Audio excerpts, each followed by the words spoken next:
Today on Spotlight, life after the Tony Award, the Muny's next act with the Muny's president and artistic director. Plus, a St. Louis startup gets a giant win in the fight against colon cancer. A look at the new test. And then, ahead of its time, the strange story of the Fagin Building. But first, finding confidence, culture, and community through belly dance. It's Sunday, and you're watching multiple Emmy Award-winning Spotlight. By now, everyone knows about this landmark restaurant in the Central West End. But in South St. Louis, you'll find a different kind of Shake Shack. Be careful not to Shazam. It's a weekly class called Belly Dance with Nisa. Step touch it with me. Obviously, she's Nisa, or at least that's her stage name. My real name is Heather Ward, like psychiatric. And she's been crazy about belly dancing ever since she first tried it as a college student. These days, Nisa is the teacher. Where was that a minute ago? Most of the people I get have never danced before in their lives. Don't fight this move. Embrace it. Nisa has been teaching belly dancing in St. Louis for more than a decade. Though strictly speaking, it's not just any kind of belly dancing.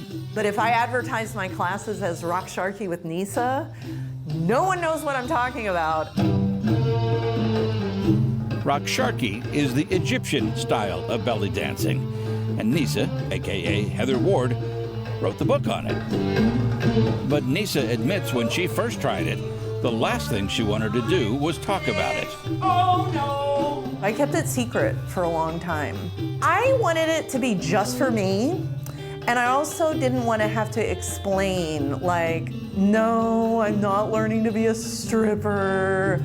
It's a cultural dance. Now I have those conversations all the time. Don't let the energy stop at your wrist. A lot of those conversations are spent knocking down the stereotypes about belly dancing, including the fact that often it is much more about moving the pelvis than the belly. Think of it as Cleopatra meets Elvis.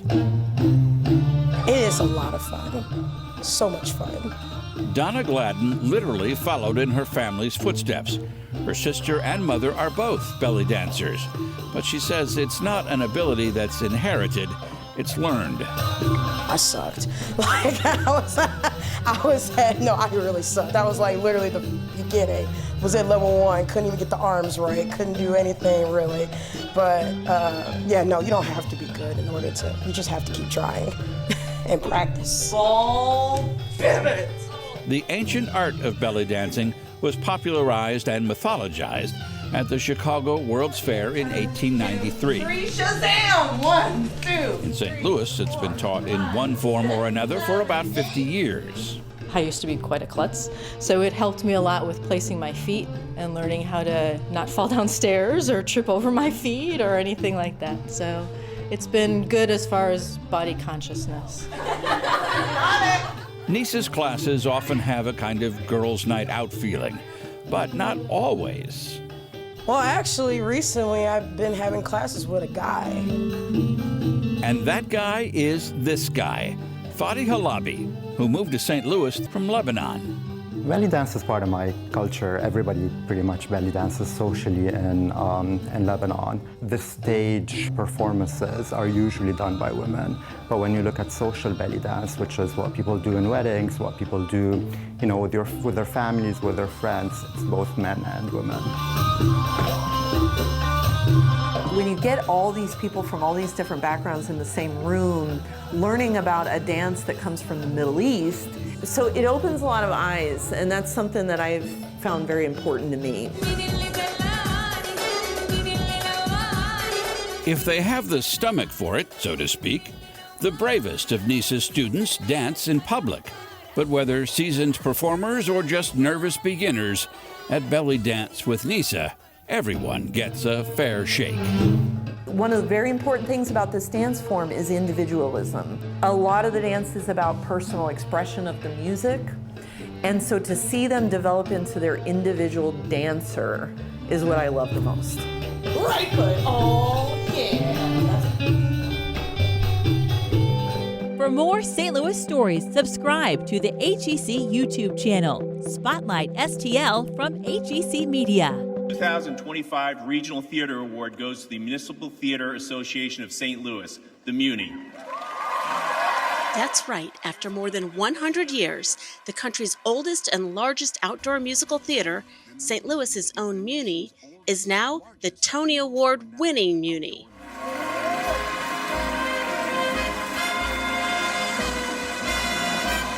Still shocking. Like every so often I walk in and look at this, or just someone mentions it and you remember that happened and it wasn't a dream. And it's been an exciting thing for the staff, for the team, but I also think just for the community, for the theater as a whole, it's a recognition for everyone. This has been a moment where I've just been so aware and present to how much people care about this institution and what we do, and are grateful for their summer nights, and the actors are grateful of being there and really felt a sense of pride. You know, I think one of the things that happened at the moment too was people were like, wait, you haven't won it already? Like, people were shocked. So now, more than a season after winning, what difference does a Tony make? It is a rare honor. It's a club, right? And suddenly we're in that club. No doubt about it. And it's not a radical change for us, but it will change because now agents are sending their actors off to the Tony Award-winning theater. You know, we always had a great reputation and we get the talent level I want. So it's an extra bow. I don't know that so much is different. I guess you are, once you're a Tony Award winner, you always are. But you know, what's different is that we've set, there's a new floor, right? And you keep reaching for a new ceiling. For me, the greatest thing of the experience of this, without a doubt, has been, and it's still overwhelming to me, the number of people around the world, but particularly in New York and in St. Louis, Los Angeles, and who felt a part of this moment, who felt connected to it. The 2025 Regional Theater Award goes to the Municipal. And on the night of the ceremony, that connection became even more clear when those people in St. Louis came out in droves to celebrate long distance. Yes, oh yeah, and then we had thousands of people down at Ballpark Village, which was so great and really speaks to the history and the legacy and what this means to the community. Is what means probably the most to me, that this is not just an award about what happens on stage. Absolutely what happens on stage is remarkable and deserving in and of itself. But what happens in this whole city together, for people to come here and love this place and love on this place and make it part of their everyday tradition, I think that's what was recognized as setting this theater apart from the rest. And so, you know, I joke with anyone that comes here, we are all Tony Award winners. If you are from St. Louis, if you've been here, if you've supported this theater, if you believed in it, this is your award too. I'd like to believe that what I want my community to feel is the Muny is a fringe benefit of living in St. Louis. It's one of the best reasons to live in St. Louis, that we have this treasure that is unlike anything in the world. And it felt like this was an acknowledgement of that. When you have an institution that's now 108 years old, it's a chapter, it's a part of our history now. Forever, when they do the 200th year, and they do the history, there'll be the clip of the Tony of us watching out, like you're a little piece of history, which is great. You know, why not?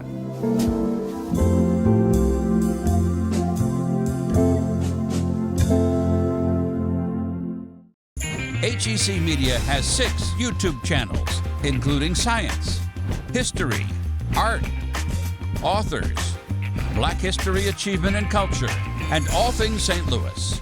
Find your favorite, then scroll down to explore HEC Media's other partner channels, all on YouTube. The science in this lab is likely saving countless lives across the country by helping to prevent deadly colon cancer from developing. It's about getting an answer without a colonoscopy. This new type of colorectal cancer screening tool is non-invasive, only needing stool sent to the lab. You poop, you ship it back. It all started with an idea in medical school. Only 10 years ago, we were 3 students with an idea sitting in the medical school at WashU, thinking about how we could help patients with colon cancer. We were students without a lab space, needed help with a bench and some instruments. Taking on the challenge, a dynamic sister and brother team. Co-founders Dr. Erica Barnell and Andrew Barnell created Geneoscopy. The premise for the company was to evaluate RNA biomarkers in stool samples. We recognized that RNA provided insight into disease and what was happening in real time. Our first ever lab was in the Biogenerator Accelerator Lab. Biogenerator is the startup arm of BioSTL. Geneoscopy is now located in this growing facility in Maryland Heights, becoming one of Biogenerator's greatest success stories. Geneoscopy met a series of major milestones with its colorectal cancer screening test called ColoSense. ColoSense is the first FDA-approved RNA-based stool test for colorectal cancer screening in adults ages 45 and older. In May of 2024, our colorectal cancer screening test got FDA approved. That was huge. That test is going to serve as a frontline screening option for 110 million people in the screening population. If a patient comes back negative on our test, they can come back for regular screening again in 3 years, but if it's positive, they're then referred for a diagnostic colonoscopy. We have a strategic collaboration with LabCorp. Any patient going to their primary care, ordering a CBC or a lipid panel or whatever it is through LabCorp, they can order a ColoSense test through that exact same portal. So kind of just punch in colon cancer screening and check that box with our test. We get a notification, and then one of our collection kits that's FDA approved will drop ship to that patient's residence. They deposit a sample, it gets shipped back to our laboratory. Here in the laboratory, we process that sample to pull out those very informative signals that tell us about disease and about patients so that we can inform them on the best steps for their care. And then our results go back through that LabCorp portal to provide the healthcare provider more information about what to do next. We have the ability to process up to 250,000 samples a year in this laboratory. We have expectations that we're going to exceed that amount, and so we are planning to expand our laboratory capabilities ultimately. CEO Andrew Barnell is building the brand. He's getting the message out, talking with more potential investors and collaborators. We ran a very large clinical validation study for the FDA. It was almost 9,000 patients published in JAMA. What we showed in that study was a 93% sensitivity for colorectal cancer, and that includes detecting cancers in the earliest stages when they're most treatable, and also detecting 45% of advanced adenomas, those lesions that have the likelihood to become a colorectal cancer in the near term. And in the lab, Chief Medical and Science Officer Dr. Erica Barnell leads clinical and regulatory development. It would be shocking to the average person how much joy it brings me to have our freezers just stocked to the brim with samples. But for me, data is power. We take that stool sample, it looks like what you would imagine, and we turn it into something truly remarkable. At the end of the process, it's just a clear liquid full of RNA that we can evaluate for biomarkers that are of interest that help us understand a patient's prognostic or predictive therapeutic response in their disease. Now, Barnell's Geneoscopy team is advancing the technology to other gastrointestinal diseases. And one of the biggest unmet needs in gastrointestinal disease is inflammatory bowel disease. So over the last year and a half, we've significantly advanced our pipeline diagnostics, and we are hoping to launch IBDX in 2026. That is an assay that will profile the GI tract for inflammation and predict therapeutic response to identify which therapies would be efficacious for patients with IBD. Later on Spotlight, celebrate the holidays with the St. Louis Philharmonic. History Spotlight, brought to you by HEC Media and the Missouri Historical Society. Hello, I'm Dr. Jody Sowell, president of the Missouri Historical Society in St. Louis, and this is History Spotlight. The Fagin Building, completed in 1888 in St. Louis, stirred controversy due to its eccentric design, characterized by peculiar features such as pencil-thin granite stacks and a bulbous tower. Public historian Andrew Wonko explains how the building was possibly just ahead of its time. St. Louis is a city renowned for its architectural splendor, but the city has also witnessed both adoration and disdain for its architectural creations. In 1888, the completion of the Fagin Building on Olive Street sparked controversy, earning it the title of the most discreditable piece of architecture in the United States.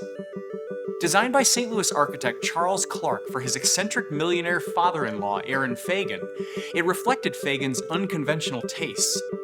The building boasted peculiar features like pencil-thin stacks of granite boulders, outward jutting columns, and seemingly random bay windows.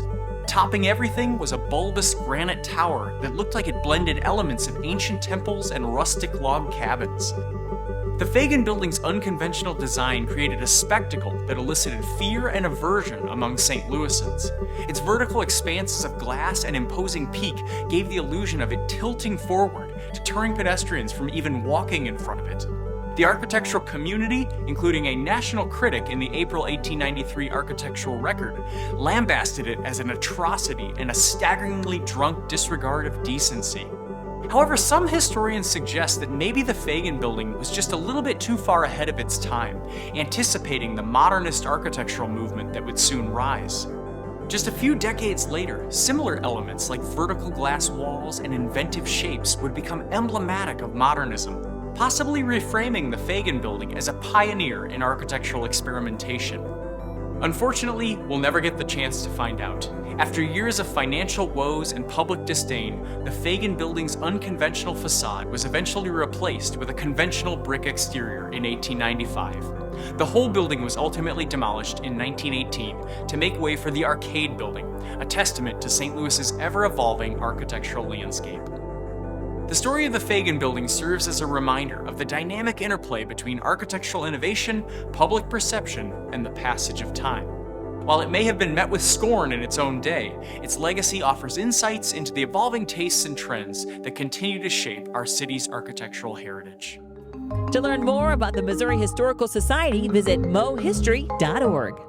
HEC Media, bringing you culture and community. Find all of HEC's positive programming and award-winning content at hecmedia.org. Finding a recipe these days is fast and easy. Just hop online and search. But the authors of the 9th edition of Joy of Cooking will tell you their recipes are tried and true. Just think of it as a very heavily curated and fact-checked internet. John Becker should know he's the great-grandson of Irma Rombauer, the St. Louis woman who authored and self-published the first edition in 1931. Nearly 60 years later, in 2019, Becker and his wife Megan Scott published the latest edition, adding 600 new recipes after several years of testing. It was the first cookbook that I ever bought for myself, but I picked it up because I knew it had a reputation for having everything that you would need to know as a cook. Joy of Cooking has raised a nation of home cooks, over 20 million of us. But when the cookbook made its debut, it was at a time in American history when finding joy was as scarce as finding a job. In the early 1930s, Americans were in the throes of the Great Depression. With no work, people lined up outside soup kitchens, and families struggled to put food on the table. In 1931, at 52 years of age, St. Louis socialite Irma Rombauer was no different. She found herself with no income and little savings after her husband Edgar, a prominent attorney, took his own life the year before. Biographer Ann Mendelsohn writes in Standing Facing the Stove that Rombauer was strong-willed, intelligent, forthright, and artistic. Born to German immigrants in 1877, Rombauer spent most of her life in St. Louis, aside from a few years overseas when her father, Dr. Maximilian von Starkloff, served as a diplomat. Their home still stands at Compton and Longfellow. Mendelsohn also writes that Rombauer is known for being an engaging hostess and was president of the Wednesday Club, a St. Louis social club for women who wanted to gain knowledge and take part in civic projects. Inspired by a successful cookbook published to support a St. Louis children's home, and at the urging of her two grown children, Marion and Edgar, Rombauer went to work writing her own version, despite her lack of cooking experience. Irma grew up with household servants and she had a cook. And so when she found herself in reduced circumstances after her husband's death, I think a lot of it was due to she was kind of approaching the kitchen anew and learning a lot of new things for herself as well. She gathered recipes from church friends, pals at the Wednesday Club, and her family, testing them all and adding witty comments on not only how to prepare the food, but how to serve it. This is something great to have like on hand, in case, your neighbor stops by. So it's a lot of that sort of, that you can definitely see that hostess and kind of entertaining background. The result was The Joy of Cooking, a compilation of reliable recipes with a casual culinary chat. It's the family miracle, for real. Yes. That's pretty much how we feel about it. Her daughter Marion illustrated the cover, a simple drawing of St. Martha, the patron saint of cooking who wielded a mop to fight off the dragon Tarrasque. 5 years after her first edition, Rombauer found a publisher, Bob's Merrill. Together, they introduced Joy of Cooking to the world. Yeah, that's a really remarkable thing to me, is that she kind of embarked on this career in her midlife. And she had no prior experience as a writer, and she seemed to embrace it with a sense of humor. And I think that's what came across in that early edition especially, and what really endeared her to so many readers, is that she really was just a personable individual, and she made you feel like she was in the kitchen with you. Bonjour, my friends. This is Irma Rombauer. But one of Rombauer's biggest fans was Julia Child. The first edition of The Joy of Cooking took me a year to write. Their relationship was briefly depicted in the Nora Ephron movie Julie and Julia, of which the family is not a fan. Let's just say that there was something lost in that treatment of Irma. For instance, I don't think that Irma would have been so forthcoming with her husband's suicide. From Irma to her daughter Marion, to her son Ethan Becker, and from Ethan to his son John and wife Megan, there's been a new edition roughly every decade. We don't want Joy to just become a museum piece. We don't want it to be irrelevant. We want it to continue to be a helpful cookbook for home cooks. So we tried very much to stay in that spirit when we were revising it. The 1943 edition gave space for wartime rationing. In 1951, new appliances like blenders and freezers came into the picture and into the book. So this one is the 1975 edition. So this is the one that sold over 6 million copies, so the most popular one. Magdalene Link is a researcher at the Missouri Historical Library. She says since so few copies were printed in 1931, that first edition is tough to find. Is it rare to find signed copies of The Joy of Cooking by Irma Rombauer? We do have 2 first editions. So one first edition has the original dust jacket on it, and that one is signed by Irma Rombauer, and it's dedicated to Maisie, and Maisie was her husband's secretary. And Maisie helped her with kind of writing early editions of the book and kind of developing some of those early recipes. We also have a first edition that's signed by her daughter Marion, who did the illustrations, and she was the head of, I believe, the art department at John Burroughs School at the time. Irma Rombauer died in St. Louis in 1962. Her tomb at Bellefontaine Cemetery is often visited by fans. She is memorialized with a star along St. Louis's Walk of Fame in the Del Mar Loop, which Becker and Scott visited in 2011. Irma is such an illustrious presence, and I think she deserves the star, absolutely, and it was really cool to see. But yeah, it is humbling to think that we're responsible for her legacy in some ways. We take that to heart. Becker and Scott are already making plans for Joy's 100th anniversary edition in 2031. For now, follow along in their kitchen on Instagram at The Official Joy of Cooking. HEC Media. Recognized, celebrated, honored time and again for excellence in the industry. Find all of the award-winning content at hecmedia.org. With a legacy spanning 165 years, the St. Louis Philharmonic Orchestra stands as one of the nation's oldest community ensembles. Enjoy this performance from their long-standing holiday tradition.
week, remembering the life and legacy of Congressman William Lacey Clay. Plus, they've been around for over 100 years, bringing joy, happiness, and music to all who hear them. Thanks for watching Spotlight. Join us next Sunday at 9:30 a.m. on KPLR 11.